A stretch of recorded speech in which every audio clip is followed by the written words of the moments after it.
اللہ تبارک و تعالی نے اس کی بے شمار مثالیں بیان فرمائی. اللہ تعالیٰ نے ہمیں مال عطا فرمایا ہے. اللہ تبارک و تعالیٰ جن کو صاحب نصاب بنایا. اس قربانی کے پیچھے جو تاریخ ہے جناب محمد رسول اللہ صلی اللہ علیہ وسلم سے آپ کے صحابہ نے پوچھا یا رسول اللہ صلی اللہ علیہ وسلم یہ قربانی کیا ہے؟ قربانی کیا چیز ہے اور یہ کیوں کی جاتی ہے؟ تو حضرت رسول پاک صلی اللہ علیہ وسلم نے جواباً ارشاد فرمایا سنت ابیکم ابراہیم، یہ ہمارے باپ تمہارے باپ انبیاء علیہ السلام کے بڑے نبی جو آج سے تقریباً 4000 سال پہلے شہر بابل اور نینوہ میں اردن کے علاقے میں واقع ہوئے. ابراہیم علیہ السلام دنیا کے ایسے نبی ہیں کہ جن کو آج بھی 3 طبقات کے لوگ مسلمان، یہودی اور عیسائی اپنا پیشوا اور رہبر مانتے ہیں. حضرت رسول پاک صلی اللہ علیہ وسلم نے فرمایا کہ تمہارے باپ حضرت ابراہیم علیہ السلام کی سنت ہے. صحابہ نے پوچھا کہ یہ قربانی کرنے پر ہمیں کیا ملے گا اور ہم کو اس کا کیا بدلہ ملے گا؟ تو اللہ کے نبی صلی اللہ علیہ وسلم نے فرمایا کہ جو جانور تم ذبح کرتے ہو، جانور کے جسم پر جتنے بال ہیں ہر ایک بال کے بدلے میں اللہ تعالیٰ تمہیں نیکی عطا فرمائے گا. اب کتنی نیکیاں ہوں گی اس کا اندازہ ہم نہیں کر سکتے. آج تو کمپیوٹر بھی فیل ہو جائے گا.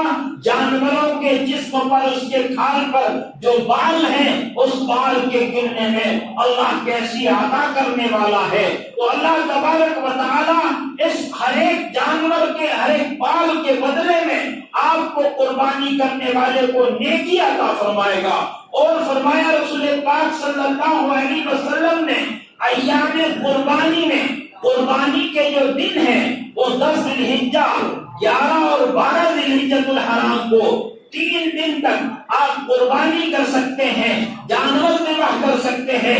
تو فرمایا کہ ان ایام میں اللہ تبارک و تعالیٰ کے نزدیک قربانی کرنے سے زیادہ اور کوئی عمل قابل مقبول نہیں ہے.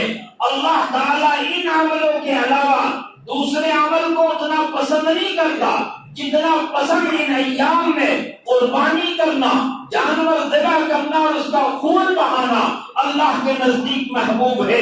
اللہ تبارک و تعالیٰ ان قربانیوں کے بدلے میں اللہ رب العزت مسلمانوں کو عظمت اور عزت عطا فرماتے ہیں. اور یہ قربانی جو ہمیں حکم ہوا ہے یہ قربانی واجب ہے ہر ایک صاحب نصاب پر.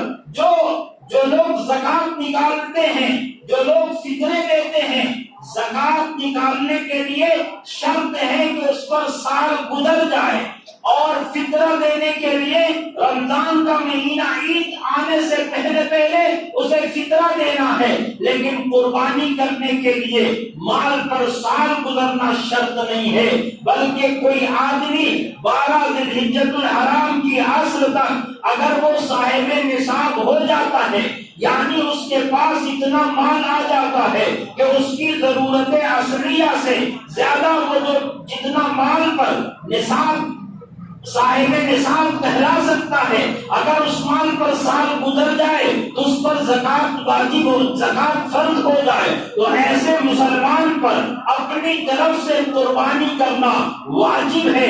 اگر قربانی نہ کرے تو اللہ کے نبی حضرت محمد رسول اللہ صلی اللہ علیہ وسلم نے فرمایا کہ جو استطاعت کے باوجود قربانی نہ کرے وہ ہماری عیدگاہ کے قریب نہ آئے. کتنی بڑی وعید ہے. آج میں سمجھتا ہوں کہ مسلمانوں کا بہت بڑا طبقہ ایسا ہے کہ جو قربانی کے لائق ہے. بہت کم لوگ ایسے ہیں کہ جن پر قربانی واجب نہیں ہوتی، ورنہ اکثر لوگوں پر قربانی واجب ہے. اس لیے مسلمانوں جیسے اور دینی کاموں کے طرف ہم سبقت کرتے ہیں، اپنے آپ کو لگاتے ہیں، بڑھاتے ہیں، اس قربانی کرنے میں بھی ہم آگے بڑھیں اور اللہ تبارک و تعالیٰ کی رضا کے لیے ہم قربانی کریں. قربانی کرنے کے لیے اللہ تبارک و تعالیٰ دلوں کو دیکھتا ہے۔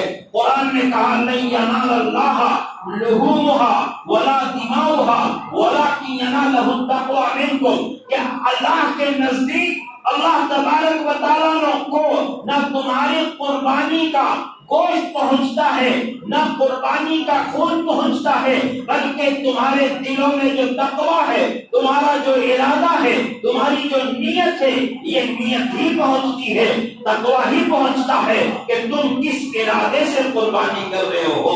اس لیے کہا قربانی کرنے والا اپنے آپ کو اللہ تبارک و تعالی کی طرف رجوع کر لے، اور قربانی کرنے سے پہلے جو دعا ہم پڑھتے ہیں اللہ تعالیٰ نے اس میں صاف طور پر فرمایا قرآن کی آیت اِنَّ صَلَاتِي وَنُسُكِي وَمَحْيَايَ وَمَمَاتِي لِلَّهِ رَبِّ الْعَالَمِينَ۔ مسلمانوں کا عقیدہ یہی ہے، اور مسلمان اسی ارادے سے قربانی کرتا ہے، اسی ارادے سے اپنے آپ کو اللہ کی عبادت میں لگاتا ہے۔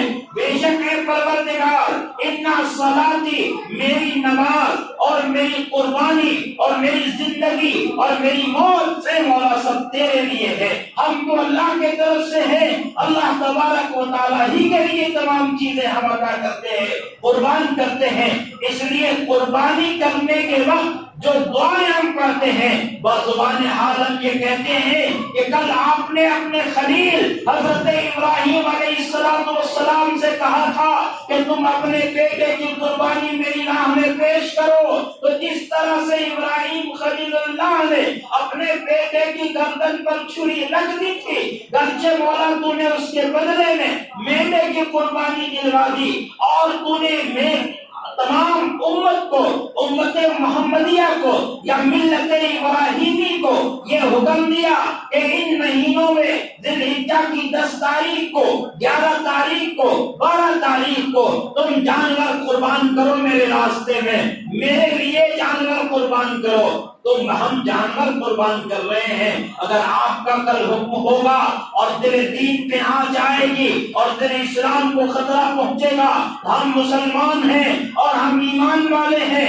ہم اے مولا تیری محبت میں اور اس اسلام کی عظمت کے لیے اور اسلام کی سربلندی کے لیے، اپنے دین کی حفاظت کے لیے ہم اپنی جان بھی قربان کرنے کو تیار ہیں۔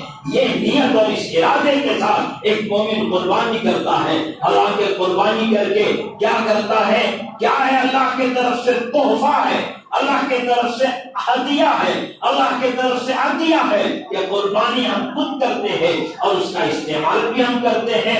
عجب رسم دیکھی بروز عید قربان، عجب رسم دیکھی بروز عید قربان، وہی ذبح بھی کرے ہیں وہی ثواب لے ہے الٹا۔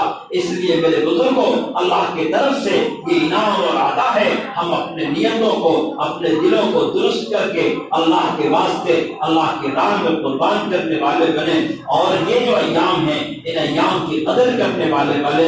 اللہ تبارک و تعالیٰ سے دعا کیجیے پروردگار عالم ہمیں، آپ کو اور پوری امت مسلمہ کو یہ آنے والے عشرے ذی الحجہ کی قدردانی کی توفیق عطا فرمائے، اور خلوص کے ساتھ، للہیت کے ساتھ، امن کے ساتھ، شانتی کے ساتھ، اطمینان کے ساتھ ہمیں عید الاضحیٰ گزارنے کی توفیق عطا فرمائے۔ وآخر دعوانا ان الحمد للہ رب العالمین۔ سنتوں سے